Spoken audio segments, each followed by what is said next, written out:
पुरानी दिल्ली की एक तंग और सीलन भरी गली में दीनानाथ की प्राचीन वस्तुओं की दुकान थी।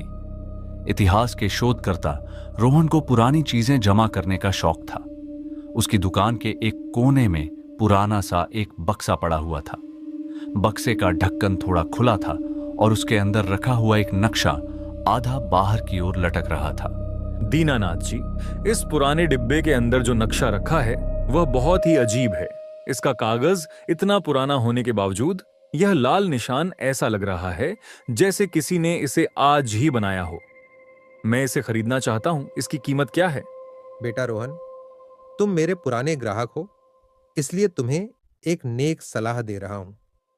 उस नक्शे को वापस उसी डिब्बे में बंद कर दो और भूल जाओ कि तुमने उसे कभी देखा भी था। यह नक्शा दशकों से मेरी दुकान में पड़ा है, लेकिन आज तक जो भी इसे ले गया वह अपनी दिमागी शांति खो बैठा। आप कैसी बातें कर रहे हैं दीनानाथ जी? मैं एक पढ़ा लिखा इंसान हूं। मैं इन पुरानी कहानियों और अंधविश्वासों से नहीं डरता। यह नक्शा ऐतिहासिक रूप से बहुत महत्वपूर्ण लग रहा है और यह लाल निशान किसी बड़े रहस्य की ओर इशारा कर रहा है जिसे मैं खोजना चाहता हूं। तुम्हारा यह गुरूर तुम्हें किसी गहरी मुसीबत में डाल देगा। यह कोई आम नक्शा नहीं है। इसके साथ एक अजीब सी मनहूसियत जुड़ी है जो इंसान को बेचैन कर देती है। अगर तुम्हें अपनी जान से ज्यादा इस कागज के टुकड़े से प्यार है तो ले जाओ इसे। मुझे इसके लिए कोई पैसा नहीं चाहिए। रात के 2 बज चुके थे। रोहन उस नक्शे को लेकर अपने कमरे में बैठा था। नक्शा मेज पर फैला हुआ पड़ा था और रोहन गहरी नजर से उसे लगातार देखे जा रहा था, जैसे उस नक्शे में छिपे किसी रहस्य को समझने की कोशिश कर रहा हो। यह कैसे मुमकिन है? जब मैंने दुकान पर इसे देखा था तो यह लाल निशान उत्तरी सीमा के पास था, लेकिन अब यह निशान खिसक कर देवगढ़ के काल भैरव जंगलों के बिल्कुल बीचों बीच कैसे आ गया? और ये काली रेखाएं, मुझे अच्छी तरह याद है कि ये सीधी थीं। अब ये मुड़कर एक भूल भुलैया जैसी कैसे बन गई? मुझे कल सुबह ही काल भैरव के जंगलों के लिए निकलना होगा। अगली सुबह का मौसम बेहद डरावना था। आसमान में घने काले बादल छाए हुए थे और सूरज की एक भी किरण जमीन तक नहीं पहुंच रही थी। देवगढ़ के काल भैरव जंगल के प्रवेश द्वार पर सन्नाटा पसरा था। वहां रोहन की मुलाकात शमशेर से हुई, जो उस इलाके का सबसे पुराना गाइड था। शमशेर, मुझे पता चला है कि तुम इस जंगल के चप्पे चप्पे से वाकिफ हो। मुझे इस नक्शे में बने लाल निशान वाली जगह पर जाना है, जो जंगल के एकदम बीचों बीच है। मैं तुम्हें इस काम के लिए तुम्हारी तय कीमत से 3 गुना ज्यादा पैसे दूंगा। साहब, आप मुझे दौलत का लालच दे रहे हैं, लेकिन आज जंगल की हवा में एक अजीब सी खामोशी है। परिंदे भी इस जंगल के ऊपर से उड़ने से कतरा रहे हैं और ऐसे मनहूस दिन में किसी भी कीमत पर काल भैरव के अंदर कदम नहीं रखता। मेरी मानिए तो शहर वापस लौट जाइए। देखो शमशेर, मैं इतनी दूर से यहाँ खाली हाथ लौटने के लिए नहीं आया हूं। अगर तुम नहीं चलना चाहते तो कोई बात नहीं, मैं अकेले ही चला जाऊंगा। मुझे बस इतना बता दो कि इस लाल निशान तक पहुंचने का सीधा रास्ता कौन सा है। आप शहर वाले अपनी जिद के आगे किसी की नहीं सुनते। इस जंगल में अकेले जाने का मतलब है अपनी मौत को खुद बुलावा देना। ठीक है, मैं आपके साथ चलूंगा, लेकिन मेरी एक शर्त है। जैसे ही मैं कहूंगा कि हमें वापस लौटना है, आप बिना कोई सवाल किए मेरे साथ वापस मुड़ेंगे। दोनों जंगल के अंदर प्रवेश करते हैं। घने पेड़ों और अंधेरे रास्तों के बीच वे धीरे धीरे आगे बढ़ते रहते हैं, मानो किसी अनजानी मंजिल की ओर बढ़ रहे हों। ये कोई नक्शा नहीं है साहब, ये एक श्राप है जो हमें किसी भयानक जाल में फंसा रहा है। कागज पर बनी लकीरें अपने आप रास्ता कैसे बदल सकती हैं? इसे यहीं फेंक दीजिए और मेरे पीछे पीछे दौड़िए, इससे पहले कि हम हमेशा के लिए यहाँ भटक जाएं। शांत रहो शमशेर, यह सिर्फ हवा की वजह से पेड़ों के रगड़ने की आवाज है। हम वापस नहीं जा सकते शमशेर, क्योंकि पीछे का रास्ता अब है ही नहीं। यह नक्शा हमें जहां ले जाना चाहता है, हमें वहीं जाना होगा। बहुत देर तक चलते चलते आखिरकार रात हो जाती है और दोनों एक पुराने खंडहर के सामने पहुंच जाते हैं। वह जगह किसी गुफा के मुहाने जैसी दिखाई दे रही थी। चारों ओर घना जंगल फैला हुआ था, जहां पेड़ों की परछाइयां अंधेरे में और भी डरावनी लग रही थीं। ये तो भूले हुओं का खंडहर है। हमारे बुजुर्ग कहा करते थे कि जो भी इस जगह को खोज लेता है वह कभी अपनी कहानी बताने के लिए जिंदा वापस नहीं लौटता। साहब, मैं आपके पैर पड़ता हूँ, यहाँ से लौट चलिए। इस जगह में कुछ अच्छा नहीं है। यहाँ सिर्फ अंधेरा, सन्नाटा और अनजाना खतरा हमारा इंतजार कर रहा है। तुम चिंता क्यों कर रहे हो? ये सब बस लोगों के बीच फैलाया गया डर है, ताकि कोई इस जगह के पास आने की हिम्मत ना करे। पुरानी कहानियां वो अक्सर लोगों को दूर रखने के लिए ही बनाई जाती हैं। मुझे तो पूरा यकीन है कि इस खंडहर के अंदर जरूर कोई बड़ा राज छिपा है। शायद कोई पुराना खजाना, जिसे सदियों से किसी ने छुआ तक नहीं। रोहन आगे बढ़कर वहां पड़े कुछ पत्थरों को ध्यान से छू कर देखने लगता है, मानो वह उनमें किसी छिपे हुए सुराख या गुप्त रास्ते की तलाश कर रहा हो। वह एक एक पत्थर को टटोलता है, कभी हल्के से दबाता है तो कभी उन्हें खिसकाने की कोशिश करता है, जैसे उसे उम्मीद हो कि इन पत्थरों के बीच कहीं कोई राज छिपा हुआ होगा।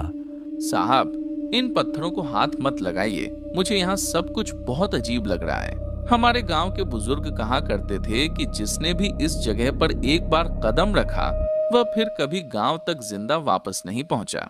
मुझे लगता है हमें यहाँ ज्यादा देर नहीं रुकना चाहिए। ये जगह ठीक नहीं लगती। यहाँ हर तरफ एक अजीब सा सन्नाटा और डर महसूस हो रहा है। कृपया साहब, मेरी बात मान लीजिए और यहाँ से लौट चलते हैं। अरे, अभी तो जरा रुको। हमने तो अभी अंदर जाकर खजाना हासिल करना है।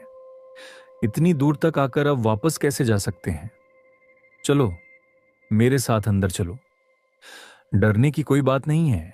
अगर सच में यहाँ कोई खजाना छिपा है तो आज हम ही उसे ढूंढ निकालेंगे। कौन जाने, यही मौका हमारी किस्मत बदल दे। वे दोनों धीरे धीरे गुफा के अंदर दाखिल होते हैं और सावधानी से आगे बढ़ने लगते हैं। गुफा के भीतर गहरा अंधेरा और ठंडी नमी फैली हुई थी। वे अंदर चलते चलते एक कब्र के पास पहुंच जाते हैं। वह कमरा बहुत पुराना और रहस्यमय लग रहा था। वहां एक अजीब सी गहरी खामोशी छाई हुई थी, जैसे उस जगह ने सदियों से किसी की आहट न सुनी हो।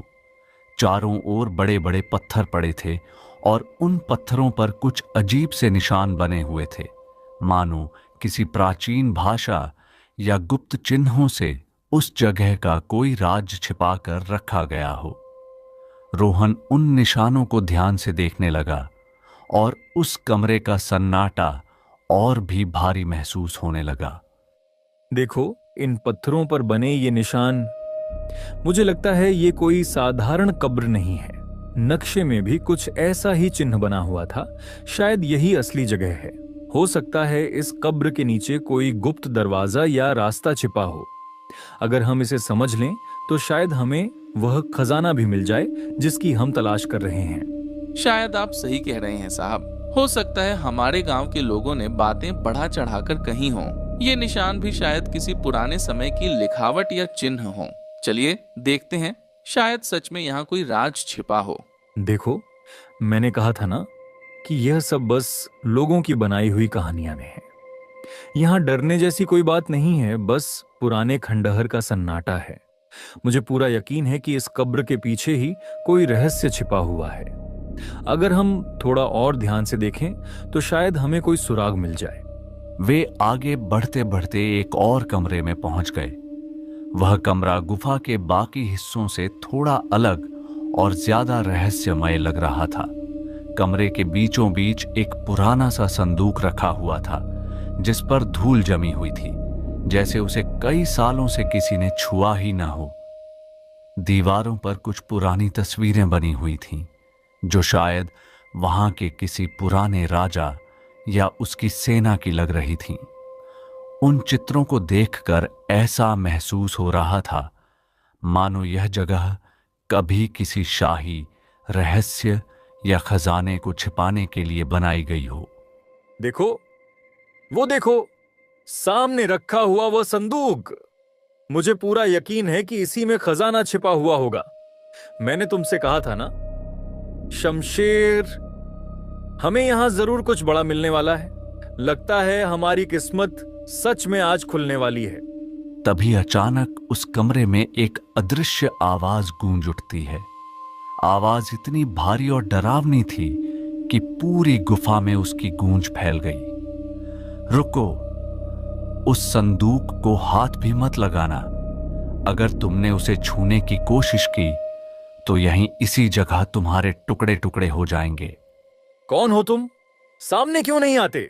छुपकर हमें डराने की कोशिश मत करो। अगर हिम्मत है तो सामने आकर बात करो। आखिर तुम हो कौन?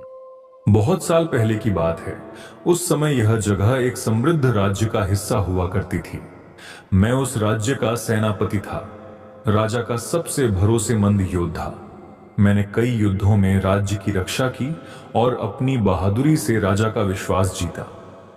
एक दिन राजा को खबर मिली कि दुश्मन राज्यों की नजर हमारे खजाने पर है।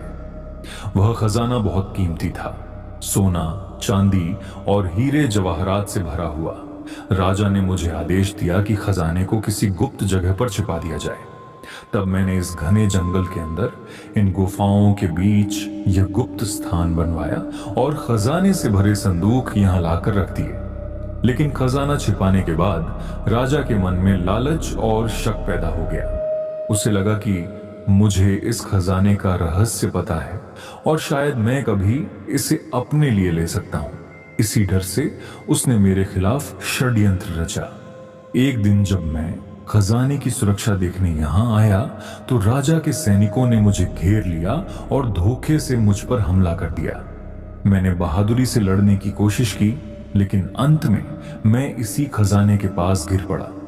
मरते समय मैंने कसम खाई कि जब तक यह खजाना यहां है, मेरी आत्मा भी इसकी रक्षा करेगी।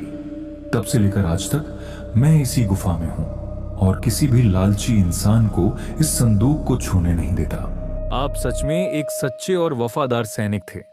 आज मुझे समझ में आ गया कि जो लोग यहां से कभी वापस नहीं गए, वे शायद लालच में अंधे होकर इस खजाने को लेने आए होंगे। इसी लालच की वजह से वे अपनी जान भी गंवा बैठे। आपके साथ जो विश्वासघात हुआ, उसे सुनकर हमें सच में बहुत दुख हुआ है। सेनापति ने उनकी बात सुनकर कहा कि अब उसे विश्वास हो गया है कि खजाना गलत हाथों में नहीं जाएगा। उसने उन्हें खजाना ले जाने की अनुमति दी, लेकिन 3 नियम मानने की शर्त रखी। दोनों ने उसकी बात मान ली। इतना कहते ही उसकी गूंजती हुई आवाज धीरे धीरे शांत हो गई। मैं कसम खाता हूं कि इस खजाने का कभी भी दुरुपयोग नहीं करूंगा। मैं इसका इस्तेमाल हमेशा अच्छे कामों के लिए करूंगा और गरीबों की मदद करूंगा। आपके बताए हुए तीनों नियम मैं हमेशा याद रखूंगा और जीवन भर उनका पालन करूंगा।